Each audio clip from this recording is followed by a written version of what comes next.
আমরা যেভাবে ফালুদা তৈরি করেছিলাম, ফালুদা তৈরি করতে হলে প্রথমেই জেলো তৈরি করতে হবে। আমরা দুটি রঙের জেলো তৈরি করেছি। জেলো তৈরি করতে আমরা পানিতে সাধারণ তাপমাত্রায় 1 কাপ পানিতে হাফ কাপ চিনি, 1 চামচ আগার আগার পাউডার দিয়েছি এবং ফুড কালার ব্যবহার করেছি 2 ধরনের। আপনারা ভেজিটেবল কালারও ব্যবহার করতে পারেন।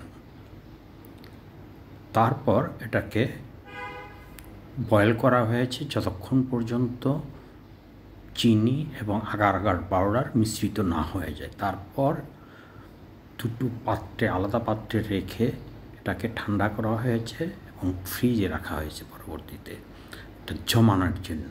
এখন দেখছি আমরা এটা জমাট বেঁধেছে কিনা। দেখা যাচ্ছে যে জমাট বেঁধেছে ভালোভাবেই। এরপর আমরা পরবর্তী স্টেজে চলে যাব। এটা ফ্রিজে থাকবে। আমরা দুধ জাল করছি। এখন আমরা এই দুধের ভিতর দেব 1 কাপ পাউডার দুধ এবং তারপর এটা নাড়তে থাকবো যতক্ষণ পর্যন্ত না সেটা মিশে যায়। মিশে যাওয়ার পর আমরা আবার দেব চিনি। চিনি দেওয়ার পর আবার নাড়তে থাকবো মিশে না যাওয়া পর্যন্ত। দুধের সঙ্গে পাউডার দুধ এবং চিনি মিশে যাওয়ার পর এখান থেকে কিছু দুধ আমরা একটা কাপে নিব। সেই কাপে আমরা আবার দেব কাস্টার্ড পাউডার। এই যে কাপে কাস্টার্ড পাউডার দিয়েছি এবং এটাকে নেড়ে একটা রং হবে, সেটা আবার মূল দুধের ভিতর যোগ করে জাল দিতে হবে এবং নাড়ানাড়ি করতে হবে যতক্ষণ পর্যন্ত না সম্পূর্ণ দুধের সঙ্গে এটা মিশে যায়।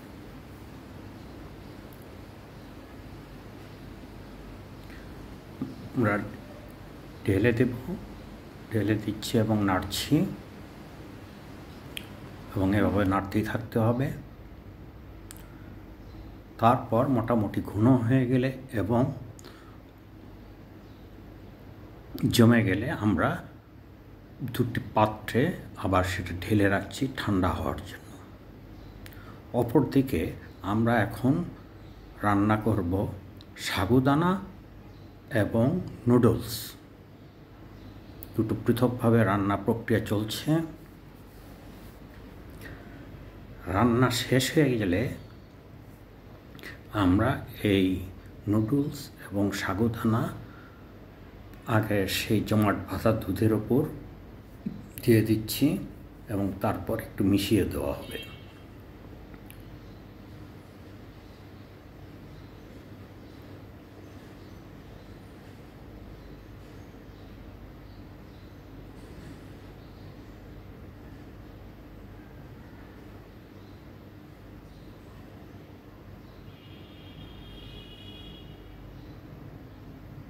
মোটামুটি যতটা মিশানো যায়।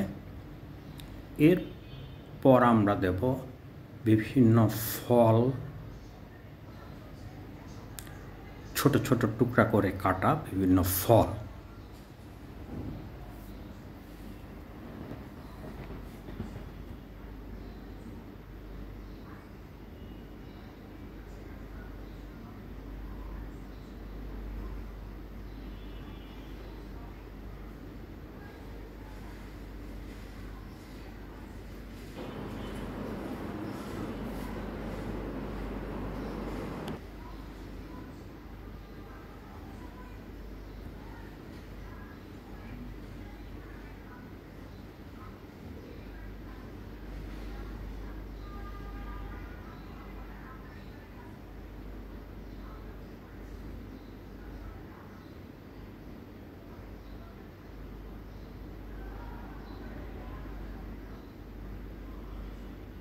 এখন ফল সহ আগের যে দিয়েছিলাম সবগুলো, মানে নুডলস এবং সাগুদানা সব মিশিয়ে দিয়েছি।